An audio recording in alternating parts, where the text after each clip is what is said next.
सभी भाइयों बहनों को नमस्कार।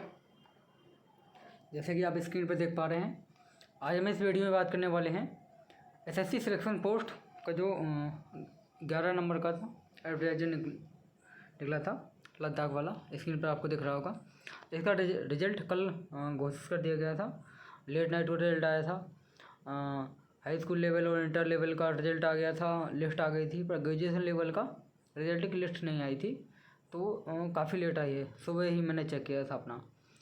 तो आज हम इस वीडियो में बात करने वाले हैं कि जो PWD कैंडिडेट हैं उनको जो भी अपना रिजल्ट में उनका नाम शो कर रहा है, कट ऑफ क्वालिफाई कर ली है, तो अपना वो जो रीजनल एसएससी की ऑफिस में अपना डॉक्यूमेंट भेजेंगे, तो वो उनको क्या क्या भेजना है और इसमें क्या क्या लिखा हुआ है, और थोड़ा बहुत रिजल्ट को भी समझ लेंगे। ठीक है।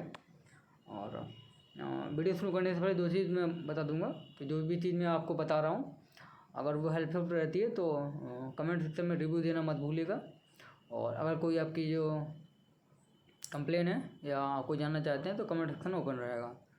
ठीक है, चलिए शुरू करते हैं। ठीक है, जैसा कि आगे स्क्रीन पर देख पा रहे हैं कि लिखा हुआ है सिलेक्शन पोर्टल रिजल्ट डिक्लेयर कर दिया है। इस स्क्रूटनी के लिए इन्होंने लिस्ट निकाली है, कट ऑफ निकाली है, और स्क्रूटनी के लिए जो कैंडिडेट पास हुए हैं उसकी इन्होंने अलग से PDF भी निकाली हुई जिसमें आपका रोल नंबर मेंशन होगा। इस वाले में सिर्फ उन्होंने पोस्ट कोड और उसका कट ऑफ निकाल दिया हुआ है और कितने कैंडिडेट क्वालिफाई हुए हैं। ठीक है,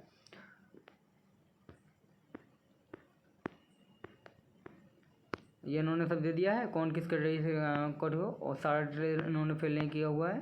ठीक है, ये ग्रेजुएशन लेवल वालों ने मैंने खोल रखा है, जिसमें से सबसे जो इम्पोर्टेंट है वो नंबर 8 है, जिसमें सबको दिया हुआ है कि आपको क्या क्या डॉक्यूमेंट भेजने हैं। लगभग सेम है हर एक लेवल का, तो मेन चीज़ मैं आपको बता दूंगा। कुछ इसमें इतना कुछ स्पेशल नहीं है, पढ़ लेंगे। Candidate who are short listed for the next state of scrutiny as per the annexure 1। Annexure 1 में जो डिटेल दी हुई है कट ऑफ, उसके अकॉर्डिंग अगर कोई भी क्वालिफाई किया है तो उनको ये चीज़ें डॉक्यूमेंट भेजने हैं। ठीक है, are required to submit a copy of all supported document, यानी उनको जितने भी आपके सब डॉक्यूमेंट हैं वो भेजने हैं सेल्फ अटेस्टेड फॉर्मेट। ठीक है, सेल्फ अटेस्टेड में क्या होता है, आप लिख देंगे सेल्फ अटेस्टेड, अपना साइन कर देंगे, डेट डाल देंगे। ठीक है, in respect of educational qualification, आपने अगर ग्रेजुएशन का फॉर्म भरा है तो आप हाई स्कूल इंटर ग्रेजुएशन तीनों की जेरोक्स निकाल के हर लेवल में भेजेंगे। अगर आप जैसे ग्रेजुएशन है सिर्फ डिग्री नहीं भेजेंगे, साथ में मार्कशीट भी भेजिए, कोई रिस्क मत लीजिए, जो है आप भेजिए। कोई इसमें ऐसे अगर किसी पोस्ट में एक्सपीरियंस मांगा है, जिस प्रकार का एक्सपीरियंस मांगा है वो आप एक्सपीरियंस भेजिए।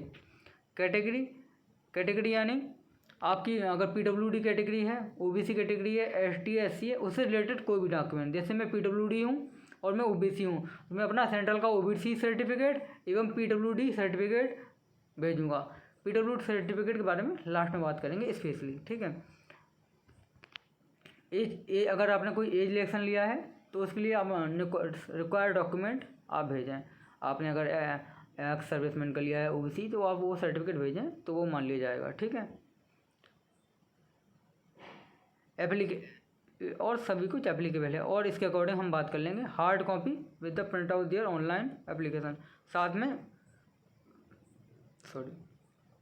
में ऑनलाइन एप्लीकेशन जो आपने उस टाइम पे फॉर्म भरा था वो भी इसमें भेजेंगे। ठीक है, और ये इसमें लिख रखा है 7 अक्टूबर 2023 तक, और वो भी स्पीड पोस्ट से ही बोलना है। आप कोई भी कोरियर पार्सल नहीं करेंगे किसी प्रकार का, आप सीधे इंडियन पोस्ट ऑफिस में जाकर स्पीड पोस्ट करेंगे, ओनली स्पीड पोस्ट। ठीक है, जो भी होगा मैं भी करने जा रहा हूँ, पहली बार मैं भी करूँगा। सारी प्रोसेस मैं शेयर करता रहूँगा वीडियो बना के। उम्मीद है कि मैं 25 तारीख तक अपना ये काम कर लूँगा, तो उसका वीडियो आप लोगों को मिल जाएगा। तो अगर आप लोग मेरा देख के करना चाहते हैं तो आपको 1-2 दिन का टाइम मिल जाएगा, आप उस कर सकते हैं। और कई लोग ऐसा नहीं है, सिर्फ एक चीज़ में देखिए, मैं भी नहीं पहली बार कर रहा हूँ। टेलीग्राम पर एक मेरे फ्रेंड्स हैं जो सब्सक्राइबर ही बोलूँगा, जो ऑलरेडी सेक्शन पोर्ट से सिलेक्टेड हैं। मैंने उनसे पूछा था तो उन्होंने बोला है सब नॉर्मल है, ओनली लिफाफे पे चीज़ें लिख के भेजनी है। ठीक है, भर के और लिख के, और इसमें से PW सर्टिफिकेट एक एक्स्ट्रा जान डालना है PW कैटेगरी को। ठीक है, अब इसमें आगे देख लेंगे। Candidate should clearly mention the graduation and above level and post category number. ठीक है, अब इसके बारे में बात कर लेते हैं। ठीक है, आपने जिस भी लेवल का फॉर्म भरा है आप उसके ऊपर सिर्फ मेंशन साफ मेंशन करेंगे सबसे ऊपर टॉप में। अगर आपने ग्रेजुएशन लेवल के लिए कोई पोस्ट क्वालिफाई की है, उसके डीवी के लिए आप डॉक्यूमेंट भेज रहे हैं, तो आप ऊपर लिखेंगे ग्रेजुएशन एंड अबव लेवल, ठीक है। उसके नीचे लिखेंगे पोस्ट कैटेगरी नंबर। ये इतनी क्लियर हो गई। और इसकी अगर आपने एक से ज़्यादा अलग अलग कैटेगरी के लिए क्वालिफाई किया है और उनके रीजन अलग अलग हैं, ठीक है, तो आप अलग अलग रीजन को भेजेंगे। सपोज करिए आपने किसी पोस्ट के लिए CR रीजन से क्वालिफाई किया है, अदर पोस्ट के लिए NR रीजन से क्वालिफाई किया है, और फर्स्ट क्राइटेरिया ये देख लेते हैं। तो आप दोनों के लिए अलग अलग डॉक्यूमेंट भेजेंगे स्पीड पोस्ट से, यानी आप 2 स्पीड पोस्ट भेजेंगे, दोनों पे अलग अलग लिखा होगा। जिस भी लेवल में आपने पास किया वही कैटेगरी नंबर लिखा होगा। सपोज़ करिए आपने NR रीजन से 3 कैटेगरी में क्वालिफाई किया है, तो आप डॉक्यूमेंट एक ही भेजेंगे, उसके ऊपर जिस लेवल में क्वालिफाई किया उसका नाम लिखेंगे, और पोस्ट कैटेगरी नंबर वहाँ पे 3 लिखेंगे, क्योंकि आपने 3 कैटेगरी के लिए सेम रीजन से क्वालिफाई किया है, ठीक है। ये बात मैं उम्मीद है मेरे को आपको समझ आ गई होगी, ठीक है। और ये बात समझिए कि आपने अगर एक कैटेगरी, जितने भी आपने अलग अलग, अगर रीजनल अलग अलग हैं तो आपको हर एक रीजन में उसी पोस्ट के अकॉर्डिंग भेजना है। उसके बाद आप लिफाफे में सबसे ऊपर लिख के फिर नीचे की तरफ बीच में एक लाइन मार के on the left side from अपना नाम लिखेंगे, सारी डिटेल्स, ठीक है। फिर राइट साइड में टू सीधे रीजनल ऑफिस का नाम, जिस भी रीजन। और अगर आपको जानना है कि रीजनल ऑफिस का एड्रेस आपको कहाँ से मिलेगा, तो इसी नोटिफिकेशन की सबसे एंड में सारे के सारे रीजनल ऑफिस का एड्रेस लिखा होता है, जो कि मैं आपको दिखा दूंगा। ओके, आगे बढ़ते हैं। कोई भी अगर डाउट है तो आप लोग क्लियर कर लीजिएगा कमेंट सेक्शन में, मैं कमेंट चेक करता रहूँगा। इन्होंने लिखा हुआ है, नोट लिख दिया है कि अगर 7 अक्टूबर तक अगर आपके नहीं मिलते हैं, पोस्ट डिले होने के लिए आपको कंसीडर नहीं किया जाएगा। तो मैं बोलूँगा आप लोग, इंडियन पोस्ट में कभी कभी टाइम लग जाता है, तो आप कम से कम इस महीने की सितंबर एंड तक अपना भर ही दें। ऑल इंडिया कहीं भी हो 7 दिन के अंदर तो पहुँच ही जाएगा ऑफिस। ओके,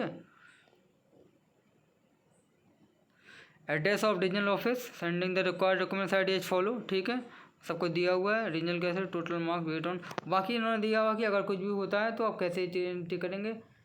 बाकी स्किल टेस्ट जो भी होगा वो आगे देखा जाएगा कि किस पोस्ट में कैसा क्या होता है। स्क्रूटनी के बाद वो सब रिजल्ट जारी किया जाएगा। पहली बार मैं भी देख रहा हूँ तो मेरे को इतना कुछ कंफर्म नहीं है। अदर सोर्स से आप जानकारी ले सकते हैं। मैं कोई गलत जानकारी नहीं देना चाहता जो मेरे को नहीं पता है, ठीक है।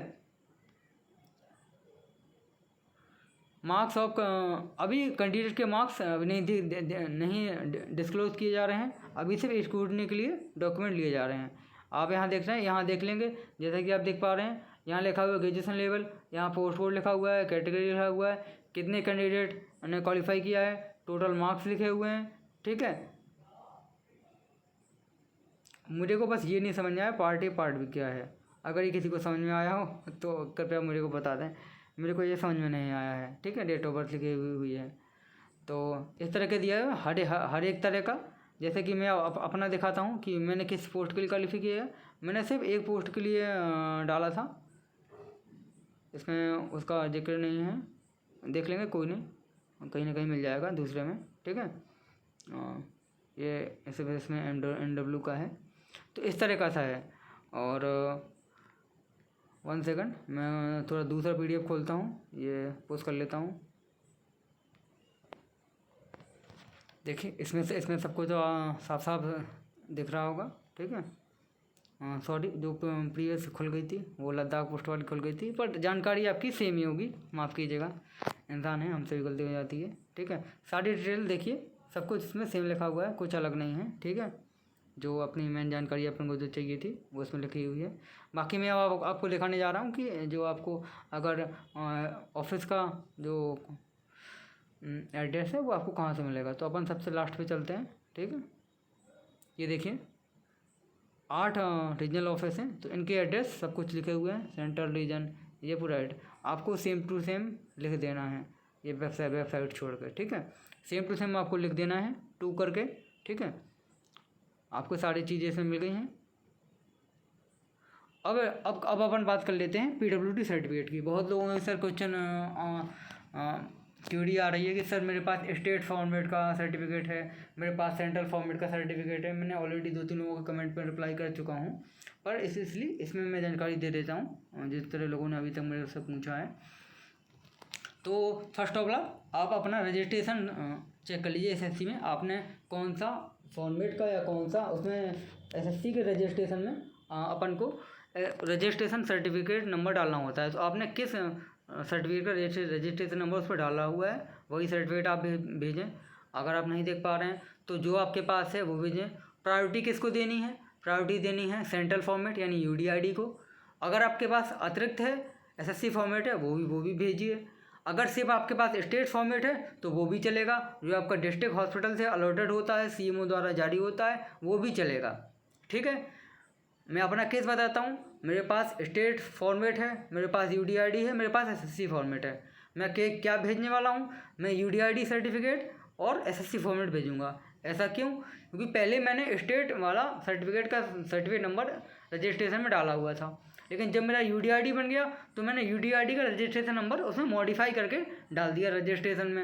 और एसएससी फॉर्मेट मैंने डीवी के लिए बनवा रखा था, जो प्रेजेंट टाइम में मैं वर्किंग जॉब कर रहा हूँ।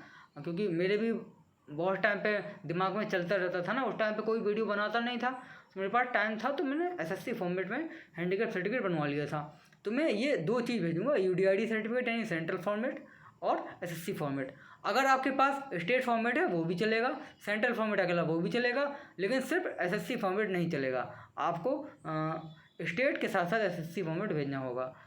तो ये रहेगा इस वीडियो में। अदर कोई भी जानकारी चाहिए होगी तो कमेंट सेक्शन ओपन रहेगा, आप अपने क्वेश्चन पूछ सकते हैं। मैं कुछ दिनों तक उसका रिप्लाई दूंगा। मैं हमेशा देता रहता हूँ, काफ़ी रिप्लाई मेरे हमेशा रहते हैं अगर क्वेश्चन रिवाइज नहीं होते हैं। और फीडबैक देना ज़रूर आप लोग दीजिएगा। इस वीडियो का नहीं, किसी भी वीडियो का जो आपने देखा है उसी वीडियो के कमेंट सेक्शन में मैं जानकारी देता हूँ। मुझे को फीडबैक नहीं लोग देते हैं, उनका काम हो जाता है, बाद में लोग फिर फीडबैक नहीं देते हैं कि हाँ आपकी जानकारी काम आई या नहीं आई। तो ये मेरी रिक्वेस्ट रहेगी। और अगर मुझसे जुड़ना चाहते हैं तो टेलीग्राम ग्रुप का लिंक वीडियो के डिस्क्रिप्शन में रहेगा, उससे आप मेरा टेलीग्राम ग्रुप ज्वाइन कर सकते हैं। उसमें मैं जो ओनर रहेगा आप उसको मैसेज कर सकते हैं, वो मैं रहूँगा अगर पर्सनली मुझसे बात करना चाहते हैं। वरना ग्रुप में लगभग अप्रॉक्स 1000 के आसपास लोग हैं, वो आपकी हमेशा हेल्प करेंगे, काफ़ी हेल्पफुल लोग हैं। बाकी तो चलता रहता है। तो नमस्कार, जय हिंद। और ये रहेगा कि ज़्यादा से ज़्यादा लाइक शेयर करिएगा। धन्यवाद।